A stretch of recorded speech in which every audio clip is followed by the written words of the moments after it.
Welcome back to Metal of Honour. I'm Yidna. You've seen the thumbnail. This is a Druzy Quartz 925 silver pendant with 22 carat yellow accent details. I've basically done this video because this is like most of you. You've seen the stone online or you've been to your stone supplier and you've seen the stone that looks great, you've bought it and it's such a weird shape, whether it's freeform or it's sort of like sort of crystallized like this, and you don't really know what to do with it. So this is just a very simple way of blending the design of the pendant to sort of allow you to do something just a little bit different. Yeah, but I hope you enjoy this video, but we're going to jump straight in. All of these bits of sheet that you've seen there, they're all sort of 0.7mm thickness. The width of them is really going to depend on what stone you're actually doing this with. You might even only be doing sort of 4mm deep if you've got a lot shallower stone, but this one's quite big. So you see there, I've marked out where I want the point to be. Parallel pliers, as long as it's on the 90 degree, I'm just going to bend. Simple as that. Just get that first curve in now so I can see where the main point of that stone is going to be. Of course, I say the hardest part of this pendant was actually deciding if I want the point at the top or the bottom, but the rest of it's all quite straightforward. So you see from here, you can sort of bend down most of it with your finger. All of this sheet, like the sheet, like the strips and everything that you've seen here, it's already pre-annealed, pickled, and all ready for getting to this stage, which most of you should be able to do. So of course you can see how close I am straight away. If you was doing this with something like an opal, I wouldn't recommend pushing it around the stone or some of the softer stones. Generally a quartz, I wouldn't do it, but this is quite a chunk. So I knew I'd get away with it, and it's only 0.7 sheet. And the same as all like my other projects, I always recommend using proper thickness of decent metal, not the 0.3mm fine silver bezel strip. It's the worst stuff ever. But yeah, just a good quality piece of thickness, a good gauge to actually play with. So you can see I've got most of that shape around. If you was just doing your freeform and you didn't want like where you see that I put the 22 carat, you could just do it up to this stage what I've got, where you've got it all nicely sitting, because the part of that bezel is over the top point and it goes over halfway round the base of the actual stone. When it's like that, you can actually get away with just having it, still solder it onto the back plate, but you can have it as like an open setting, which is it's things that I've done like that before. But for this, where the stone's so black and it's got those sparkly crystal bits, I just really wanted to put some 22 carat yellow gold on it. So you can see once you've got the basis of this would be the same even if you was just doing like a proper oval stone and you've wrapped your wire around the actual shape that you want. Then with like half rounds, because this is a big stone, it was quite a wide half round set of pliers that I was using. But really, it's just going to be tweaking it all. It's one of these things where you can get your pliers and you'll just be moving bits forwards and backwards for hours. What you've got to try and do is just gauge in your mind, like just same that I've said so many times. A lot of it is just visualising it. You rarely see me sort of pick up my verniers to measure something out, sort of do some markings. It's only now and again, but so much of it is by eye, and the more you do, the easier it gets by eye. But especially with a shape like this, if there's like a slight air gap, that there is no maths to close that one air gap. It is all just a bit of just an artistic eye, just to gauge where you want to be. But look at it for a while and then sort of position. and you'll find it will just sort of match up the shape a lot quicker. You can see this is also on a bit of 0.7 sheet, just my normal ore flux. You could use borax if you use that, and hard solder. You see just in the background there, 2 big strips. Put a little bit of flux on there. You don't necessarily need it on that bit, but you notice this is just a piece of binding wire underneath, because I see so many videos where people have done the soldering, put the actual solder on whatever side they're going to do, forgetting to put it on the opposite side of the flame anyway to make it drag towards. Even forgetting that, they'll have this bit of silver plate directly on the soldering block, and when it's like that, you're just not letting air get underneath. You're going to be heating up the top, sort of a funny kind of C shape of this bezel, and the solder will just jump. Even if you've got the solder on the opposite side to the flame, like I always say to do, because that's the way you're going to get it flowing the best, without question. That is what you need. But when it's directly on the soldering block, it's just not getting that heat to that sheet underneath and inside the where you want the stone. But yeah, just a bit of binding wire. Use a couple of broken drill bits even, and it just allows that heat to get underneath. You don't need much heat getting underneath. Everyone wants an easy life. No one wants to be trying to unsolder bits, sort of filing off bits of silver off the top bezel so they can have another play with it, have a go again. Just let that air, or the hot air, the flame, all that heat, let it get underneath, and it's just a winner. And again, it didn't really need the second piece, but I did, just in case it didn't flow to the side, just a second bit on now, and job's done. That's soldered up perfectly. Yeah, but you've got to allow that heat to get underneath. Honestly, it's the most important part. It's the biggest sort of area of any sort of project that I see people having trouble with. You've got to let that heat get to where it needs to be. So you can see where this is now. It's all come together pretty quickly. Like I say, it's a simple project. You can see certain bits of this will need cutting down of the actual silver bezel, because it is like very up and down, and just a very sharp scriber. If you haven't got a really sharp one, you could even just use like a little pin, put a pin in there and scratch it around. That's all you're basically doing, just putting in little scratch marks. But yeah, but all those bits, you're going to want to sort of eradicate them a little bit later on when it comes to setting the stone, or you're never going to get it down there. Whereas if this was that fine silver bezel strip that people use, they'd probably literally just fold it all over, and it'll be buckling and have wobbly sort of lines in it and everything. Yeah, just a disaster. Yeah, it's a little bit of 22 carat. Oh, this bit of 22 carat was actually more like 0.6 mil thickness. You can see me pretty much sort of marking up a lot of it, same as the other bit, just doing it by eye.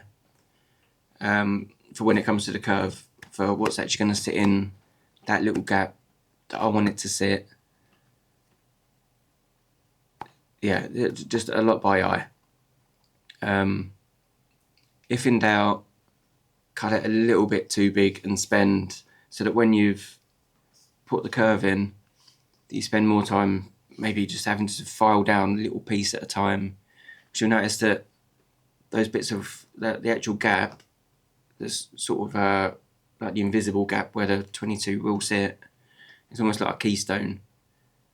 So if it was straight and I had the perfect curve, you'll see me use binding wire to hold it in place in a little while. But whatever you do, don't file off that sort of keystone shape. You don't want to have it sort of like parallel to the rest of the actual worm strip, because when we put the binding wire down on and twist it, You want it to sit inside that little keystone and not sort of move over.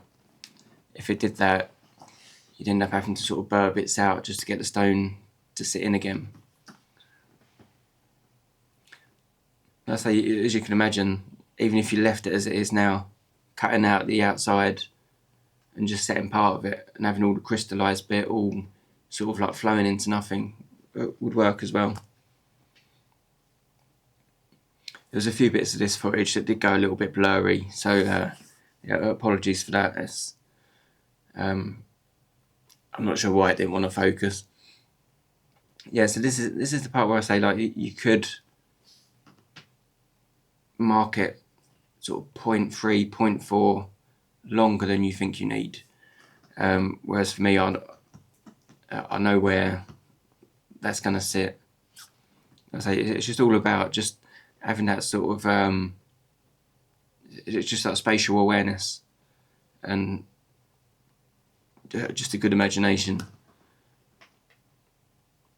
And the 22 carat is so soft to cut. It's lovely.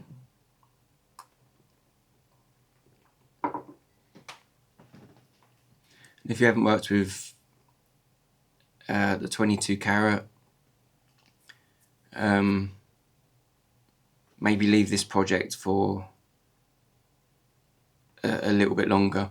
Not that it's hard to do, it's just that if you're not quite as confident and something goes wrong, this is quite a bit of 22 carat to sort of mess up.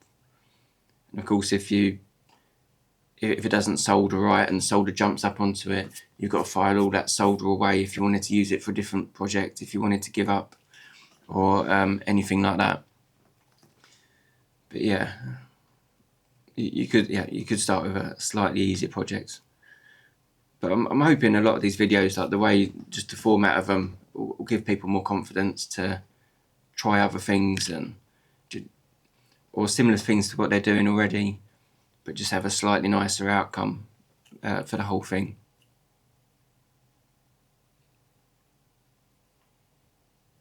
And this is just cut to barrette file.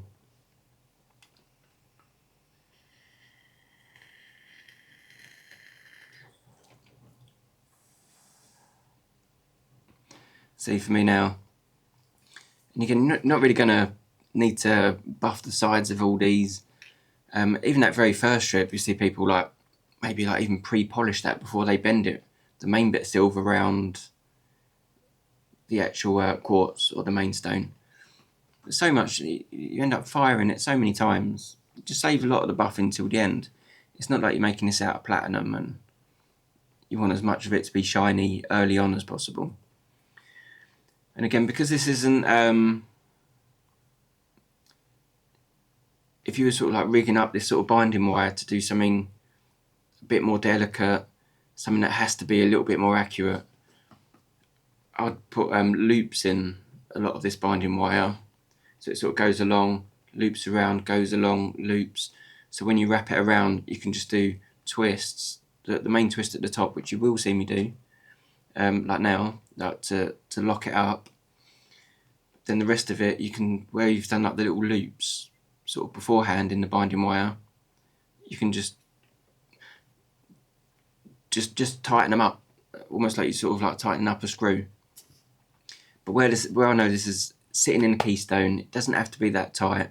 I just want it to sit upright so it doesn't fall out. So you can see that's why with some flat nose pliers, I'm just putting little kinks in it, sort of like so they sort of go along. The odd turn going the other way each time, because the steel will expand when you heat it up. So when you're soldering this bit, again, hard solder straight away. Excuse me. Hard solder again straight away. It's only the bottom bit that we really want to solder, because later on when I'm setting, because we want that gold to fold right down onto the stone, the little side bits at the top, you don't have to, if the solder, on this one the solder did happen to run up those grooves as well, which later on when you see me setting it, I do get the saw frame and just cut through gently just to weaken that so it folds right over. But if you only manage to like get I only put a small bit of solder on, that it just does that bottom bit, that's absolutely fine. There's not going to be anything wrong with that. It's kind of ideally what you'd want. And again, still positioning on top of the bit of binding wire that I've just sort of done like a few loops with.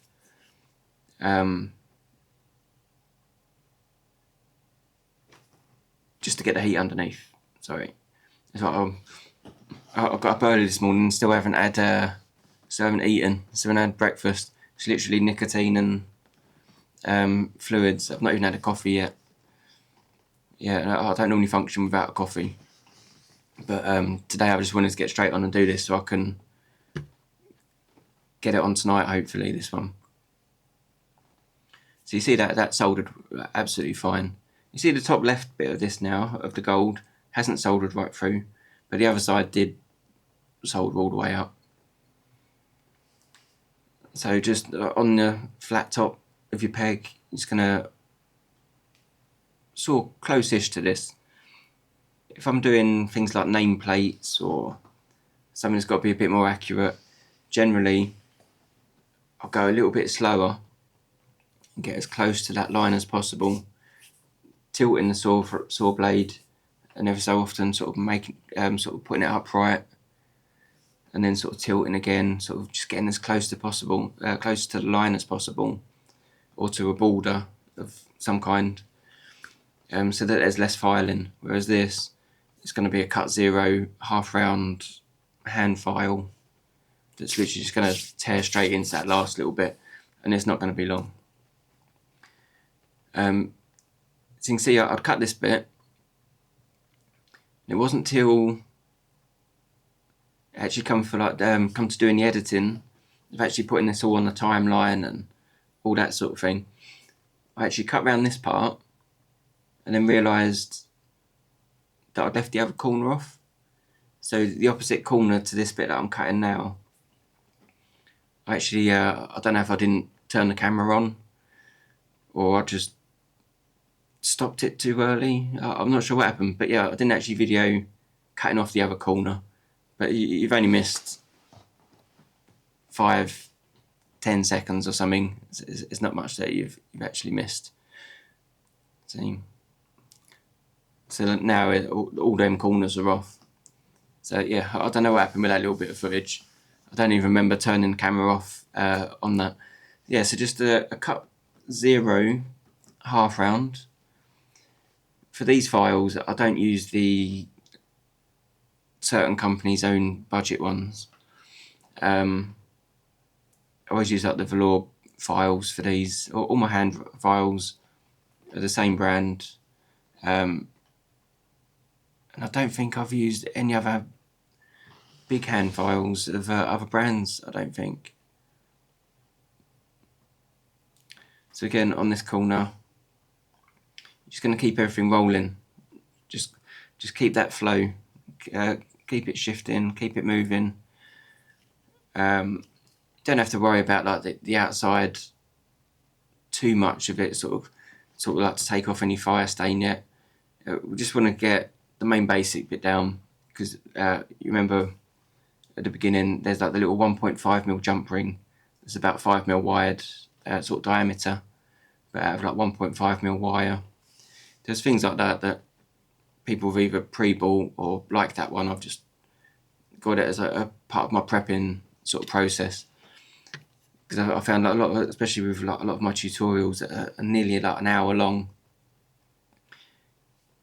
you don't really want to see me wrap up a jump ring, because like everyone can do that, and I've already done that in other videos as well. So hopefully people have watched more than one of my actual videos, which I know a lot of you have. But yeah, there's also like a lot of views on the videos. Some of them where it's gone sort of more than the actual amount of subscribers. But if anyone sort of has watched a few videos and hasn't subscribed, if you could subscribe, that would be great. But if there's a reason you haven't, feel free to put it in the comments. Sort of say, oh yeah, if you did something like this, you'd more likely to get a subscription for me.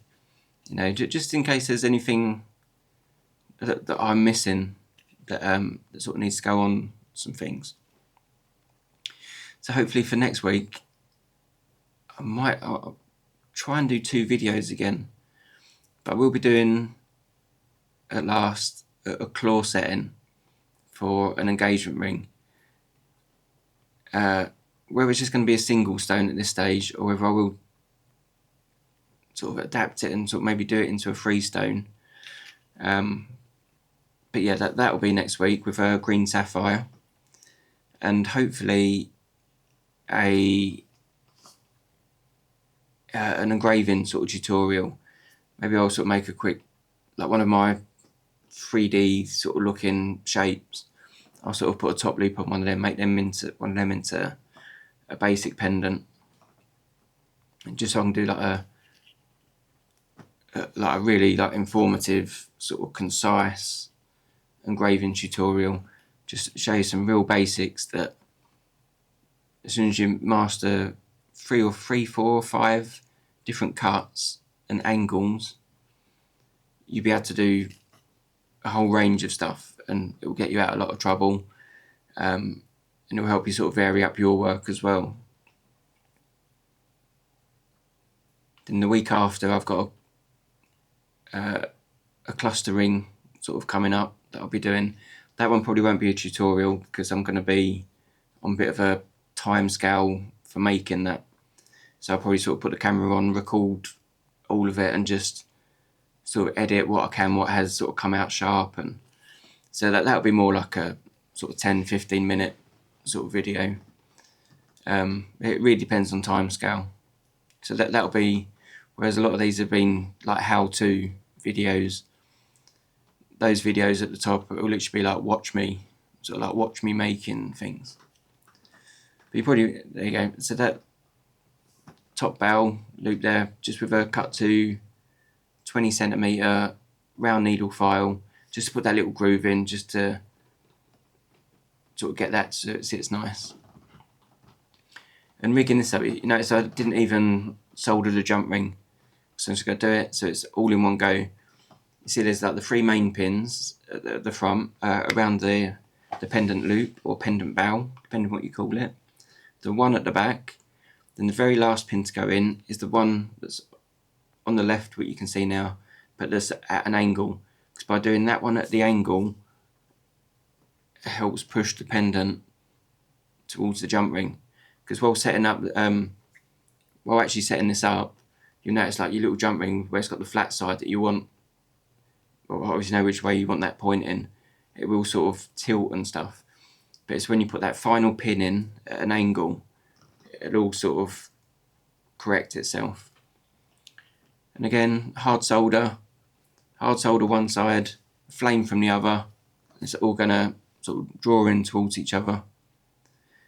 And you can see that this fell off the solder pick a few times. But you know what my video's like, I'll leave in tricky little bits. You see that almost jumped onto the pendant first, but luckily it did sort of drag, sort of pull, because the heat is on the other side, pull towards the other bit. So that bit was sort of close to a disaster, really, well, not disaster, but causing a lot more clean-up issues before putting sort of more solder on to solder up that loop. So you can see there, that's soldered fine, all ran through nice. So obviously I've pickled it as well. It's gone in the acid, so like cleaned up in that sense. Then put into the GRS Thermolock. We're going to start setting it. You can see this is only sort of 25 minutes in. You can see how quick it is to just to get this far with a job. And a lot of that is mainly because I'm not thinking how you might sort of, I'm not worrying about the next stage and sort of playing it over in my mind, and sort of not sort of playing it over in my head, trying to think of how I should do things next. It's just because I know what I want to do next. That bit's done. It's like, okay, this bit, carry on. And again, like I said before, it'll all become more natural. Honestly, by doing these sort of tutorials, trying to get into like a similar mindset to me, it just automatically makes you sort of like so much more proactive, and you just want to crack on with bits and just keep going. It's just because you want to see the outcome a lot sooner. You don't want to be worrying about what things might go wrong as you go. You just want to see that finished piece because you've already got that image of how you want it to look, and it's just nice. It's just nice getting to that stage quicker. So you can see like now I pushed a few bits over to secure prior to this. Then it's just a case of like cutting off a bit of the excess weight. We don't want that height there, and it's just killing it. We just want it gone. Obviously, you could go a little bit closer to the stone, but I still want some of this height, because where you see some of it doesn't, especially like the first stages of the setting, where it doesn't look like those top walls have quite come over and stuff. But what I've actually done is when I've pushed those bits sort of quite a bit lower down, closer to the bottom of the stone, is actually pushed over. Even though you're only seeing that bit move, it's actually the whole thing that's gradually edging in and sort of coming closer and closer. So again, this my hammer hand piece that I love using. It does speed things up for the setting. I would recommend getting one. Whether you're using a Seco, the sort of Fordham like what I've got, or if you're using some sort of Marathon micromotor, any of those, most of them you can get a hammered handpiece for them. Obviously varying in prices, but the Fordham one is, as far as I can remember, the cheapest one. I might be wrong. I might be wrong on that.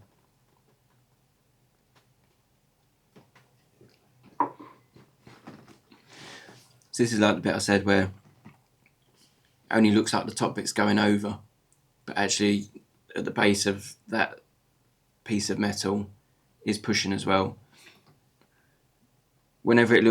Quite often when it looks like it's not really doing a lot, just putting little dents in the top, it's a bigger picture that's happening, and that is all sort of easing over. Literally everything you do, however small it looks that I'm doing, it's all for a reason. Obviously sometimes things don't always work out, but luckily I haven't had any sort of big disasters while making any of these videos that I've done for YouTube. If it ever comes to that, and I'll get some sort of footage like that, that's, instead of it being useless, I'll maybe store it up and one day sort of do like a blooper reel or something.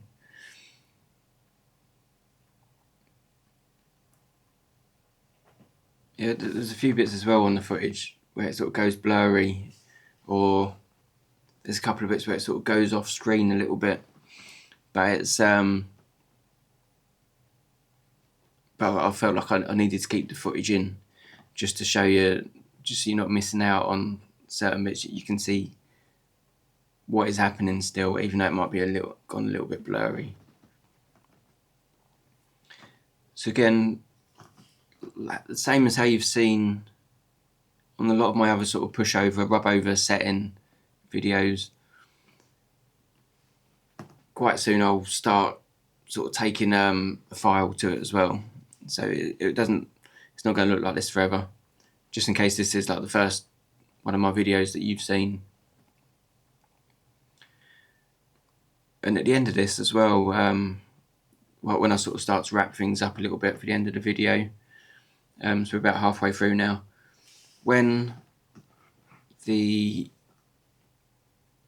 the stones set and everything, or when it's completed really, at the end I'll sort of have like my little pointy scriber, and I'll sort of circle it around just to show you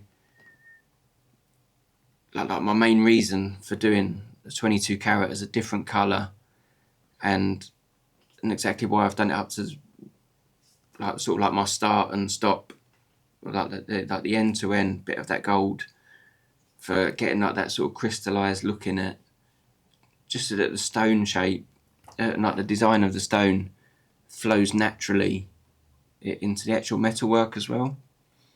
So it becomes more like a bit of sculpture. You know, it's just to sort of get like arty farty. It is like just sort of taking the bringing like the inside, the outside sort of design in indoors. You know, it's just making everything flow, and it's simple, and it looks good. That's my real reason. But yeah, but it's all of these sort of things that like I'm sure most of you watching this that or people that are watching that are professional jewelers, semi-professional, part-time, full-time hobbyists. I'm sure 99% of you have got a stone that is a weird shape that you've just had sitting there for ages. I've still got loads of stones like that. This one I'd actually seen up in London at one of my suppliers when I went up to get some colour change sapphires and a few little bits and pieces. I come across it. Actually got two of these. I actually come across these, and I thought, oh yeah, I've got to get them. But I've had these literally 2 months. But I have got other stones that are weird shapes that are, I've had them for about, I'm not sure, over 20 years. Over 20 years, literally going from workshop to workshop. With a lot of the stuff that I've got. Yeah, I might use them one day. I might just throw them in the bin so I don't have to look at them anymore. There goes. This is like another cut down. This is like the cut 2 triangle needle file. Even though it looks like I'm getting very close to that stone, it's not. It's quite safe, quite secure. It's just with that angle that kind of looks a bit dodgy. And of course, as well, I've just as a little side thing while I'm sort of filing all this up. Literally, the day before yesterday, I signed all the contracts to get into my new workshop. So that really is going to be any time over the next 4 to 6 weeks. And I'm going to sort of tie all of that in with sort of, I'm going to try and do like a little time-lapse video maybe of me setting up the workshop, or just a little mini tour of it, of when I first get things in, maybe even my drive down there, after I rent the truck and that, and sort of like take my tools down. But a lot of that will sort of coincide with me. Hopefully I'll have my website sort of a little bit more updated. The one for my business is updated anyway. I just want to add a few pages on as well for the YouTube channel. And so like kind of like sort of like the reveal of my actual business, who like, well, you know who I am, how long I've been doing it, but you'll see like my Instagram as well, that's like for the business, and like how far back that goes, a few different bits where people have come in and done things with me. But all of that will tie in as well. It's funny because that's how someone on the last video said about like the Discord server that I was going to or that I've opened, but it's so touch and go and stuff. On my website, I want to kind of open up like a forum page so that anyone can just come along to the forum, like not as a membership type thing, just a forum that's kind of regulated and people can share their pics, and it'll be actually linked to my actual business site. And I might even put a few of these sort of pendants on as well, just put them up for sale, or they're just going to be sort of sitting on my bench for a while, or sitting in the safe. especially where this one's got quite a bit of 22 carat in it. It's probably actually quite valuable. You see how easy this 22 carat is to push down, bearing in mind that's just over 0.6mm thickness, and it just folded like bed sheets. You know, it just went straight over.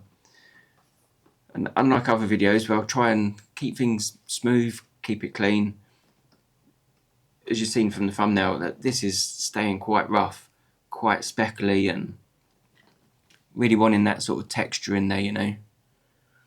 So at this stage I wanted to get the gold looking a little bit flatter and sort of getting down there. But you can see at this stage I realised that that file wasn't the job. So that's when I sort of changed course and thought, okay, like 1.5mm high speed ball burr, just for getting in, kind of sort of like digging out a bit of material. And like I said on that last stone setting video, a lot of these burrs, you'll get on so much better with them when you rev them up with your foot. It's why a lot of those Dremel type drills just aren't really very good at all. When you get those flexi shafts where you turn it on at the main handle sort of part, whether it's hanging up or sort of strapped to a bench on a clamp thing, and you're holding that flexi shaft, you've got no control over that speed. That's why the real pendant motors are so much more accurate and let you do so much more, and you get away with a lot.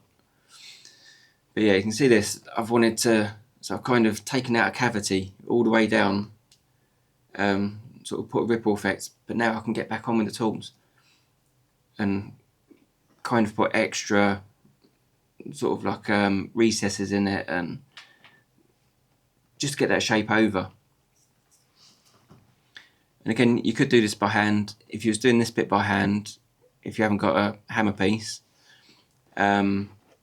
my normal pusher that you've seen me use, which is the broken file, if you actually put it on your bench like mushroom handle down, get like an old very rough file, and where that's sticking up, just rotate the actual tool and bang down on it, and that will sort of put like a, that's how you generally just rough up a pusher anyway, when you've been using it for too long. You can see that this is really sort of folded now, and even though it's quite a thick bit of metal, quite strong, it looks thin. It's got that texture to it. So for this part, you've seen me use these before, but when you've seen me use these, it's always been for that nice bright cut around the edge. But this bit really is just digging in, flicking, digging in, flick it, just to break up that smooth surface, to kind of make it a little bit more sort of natural looking, a little bit more like the actual crystals that are sort of exposed in the quartz that's here. You could do some from the direction that I've done. You could even go back in the other way. I might have done that actually. But yeah, but you can go in the other way as well, and like all over the place. So at this stage, I thought to myself, it's kind of looking more like a tree bark, like a barking effect. So one option was to either go with that same tool the other way, or with the hand pusher, sort of like changing the rotation of it so that the little dimples go in different places.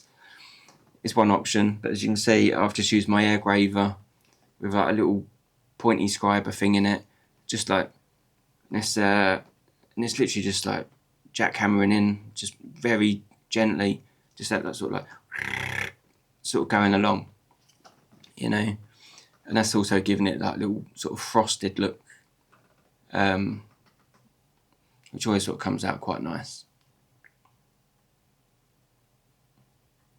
I'm not sure if it's in a minute or a little bit later as well. I'll get that same flat scalper that I'd use for the bright cut normally, and just kind of digging the corner into like mid sections of this gold, just sticking it in and just sort of flicking it out different places, just to put a little extra sort of a little, just tiny little slivers of shininess sort of all over. So it just looks like a sort of sprinkling of sort of fairy dust, you know. Not that I believe in fairies, I really don't, but yeah.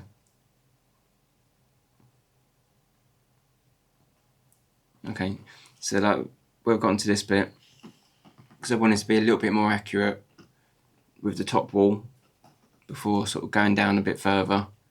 I kind of wanting to get this a bit more even. I've gone to my square needle file, and this is this just, for me, it lets me work out or get a feel for the level compared to like the next part along, for how I want it to be before I sort of do most of it all again. Of course, for this for the gold bit, you could use fine gold as well, you know. Even if you wanted to use a lot thinner, you could even have, this could even have been done with a bit of 0.4mm sheet of the 22 carat. But honestly, if you haven't used 22 carats before or fine golds, the day you use them, you realise how much work you can do before it needs annealing again. It's almost like that, like when you're working with platinum, which will work out as you use more. If I had a piece of 6mm square silver and I was rolling it down in the rolling mill, it's like a 6 like square rough rolled in the little V grooves. After annealing it, I'll only be able to get so far, whereas platinum, I'll literally be able to mill down 30% of the original distance of the thickness away. You just have to anneal, you just don't have to anneal it as much, and it won't want to tear. It just behaves itself. Yeah, it just does what it's told. It's like a pint of Stella. It's like it's had that, you know. There you go.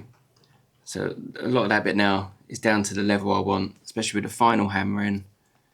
And again, with the square cut to needle file, just skimming around, getting that all off. Of course, you could leave all of that sort of hammered finish all along if you want something a bit more rustic. But because of how I wanted like the design with the stone to sort of flow, that's why I just wanted to keep for my one specifically, I just wanted the gold to have that sort of look to it. And I did want my silver to be shy, sort of have a smoothness there. And you'll see at the end of this as well, I do satin finish it, just because I think it makes like a nice contrast. But anything I satin finish, I generally always take to a perfect finish first, because by the time you've sanded things down so it's nice and level, especially those walls that go around the outside of the stone, if kind of like, even at this stage before like properly buffing them up, just went in with that bit of Scotch-Brite, like you'll see me actually use,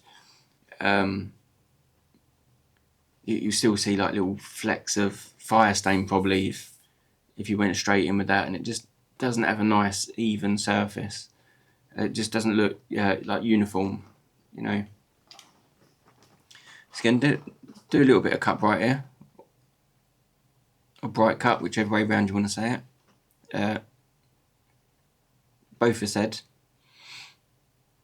And again, just a nice little clip down here, just down the little side slope there.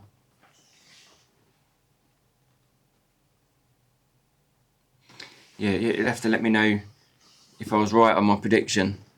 If 99% of people that are watching this have actually got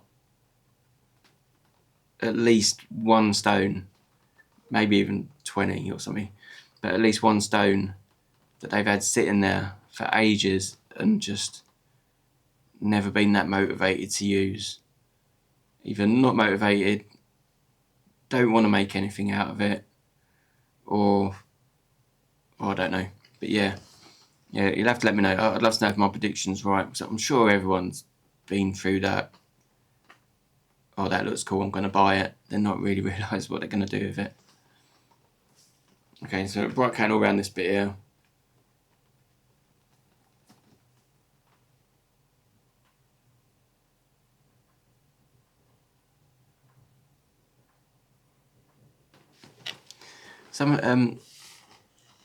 And another thing as well, just sort of chatting away. Someone did put a comment on, I think it might have been like a video from last week, maybe the week before, sort of asking about, oh, can I sort of do like the costings and so sort of tell them how much I'd actually earn, basically, or how much I'd actually get, just basically how to mark up a piece and what to do. And I did reply to the comment, sort of saying it's not something that I'm going to be doing a regular video for, but maybe next year, when I've got a lot more subscribers, and it'll be worth sort of taking the time out to do it more, rather as part of like the YouTube memberships, where you could charge like £20 a month, £30 a month for various things. But like a higher tier thing that I was thinking about at some stage, because at the moment this is more hobby, but it'd be lovely if I could turn this into something bigger, a bigger YouTube channel. But maybe next year I will do a certain tier of it where I actually help people, or do videos in like a member section, or a higher tier member section, that helps price up your pieces, helps you sort of work out, sort of taking into account like your rents, your insurances, all the tools that you've sort of like the wear and tear on all your tools, your gas, your general electric bills, as well as normal sort of heating gas bills, for however many years you've been doing it as well, at different tiers. Literally all that sort of info, like the stuff that is not out there, that no one else is kind of really showing you. Whereas like it's the sort of knowledge, the only time you sort of get that knowledge is working at like a high-end jeweller's and understanding sort of like firsthand, standing next to those people, sort of working out all these sort of prices, and really just going through every aspect of like businesses. And I think that would help a lot of people. But that's quite far off, but that is something that I will do at some stage, and hopefully that'll be popular. And but I'm sure it'd help, because I see so many things that are said on Facebook groups that for me, it just, I don't know, it just seems fishy. It's like where someone's sort of said, oh yeah, I could do, someone else has said they could do this cheaper, and they've and basically shown a photo of things that have been of that same thing that someone has had done cheaper, and it's just needed repairs. It's just not a professional piece. So hopefully, maybe like after Christmas or in a year's time, maybe, I'm ready to do that sort of side of YouTube, and you've been doing my tutorials, and you've got quite good at some basic jewellery making. Hopefully I can help you sort of literally wherever you are in the world. Hopefully I'll be able to help you set up the businesses as well. I think that'd be like quite valuable to people, whether it's a retail business, whether it's like a mass production, well, not mass production, but whether it's sort of trade work, sort of custom stuff, rather than your own retail, any of that sort of thing. Or even if you're training other people, I can teach people how to train other people. But yeah, but that'll be a few videos quite far down the line and in like a members only section. But yeah, yeah. If anyone has any thoughts on that, that would be great. But it's but for me, that is like even like the knowledge that I share already is like so much more than what I see other people doing. But I do see that as that stuff as being like the super valuable to know stuff. And maybe then I can even do some sort of YouTube live videos, maybe even some one-on-one sort of like appointments, and have like a little hour chat here and there with groups of people and like Zoom calls and stuff. But I think all that would be quite interesting for like a members section. But I'd love to hear if that sounds good to anyone. Sorry, chatting away as well.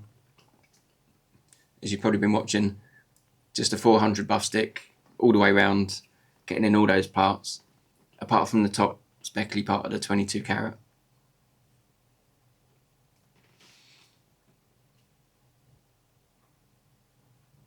Yeah, it's only about 9 minutes off the end of this now. But it's I say, if you have got these random obscure stones sitting around and you've kind of can get a vision of something to do with them, like along this line, about just sort of making use of what is different about that stone and sort of working it throughout the whole design. It's so satisfying when you see it sort of finished, sort of finally done.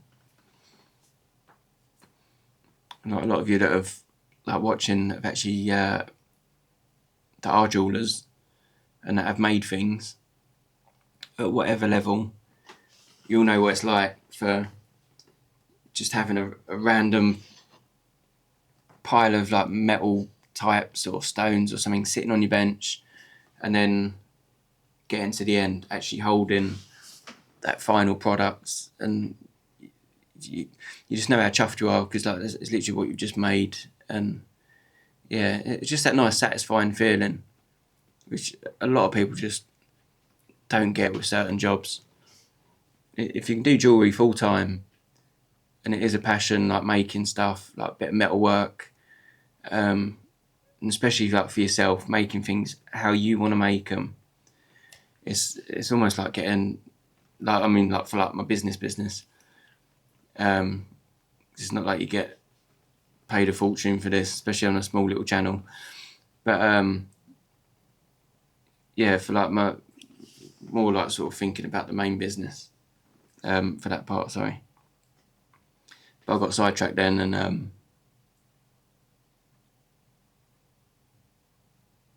yeah, my mind has gone blank for what I just said. I'll see that back in the editing and think, oh, that's what I was going to say. But if I remember what it was I was going to say, I'll put it in the description below. I just got sidetracked. It's because I'm so hungry. I should try and eat first before I do all these commentaries. Just end up having like empty stomach doing somersaults and that, you know. Yeah, painful.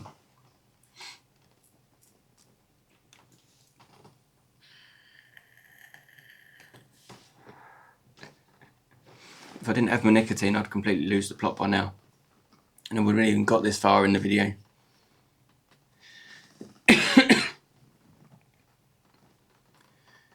Yeah, so, like I say, I've buffed it all. Even though I'm going to have a satin finish at the end, I've got it to like a nice sort of buff. So I will pre-polish it all. It's just a good thing. It's a good habit to have, so that you know all your work's nice and just nicely profiled.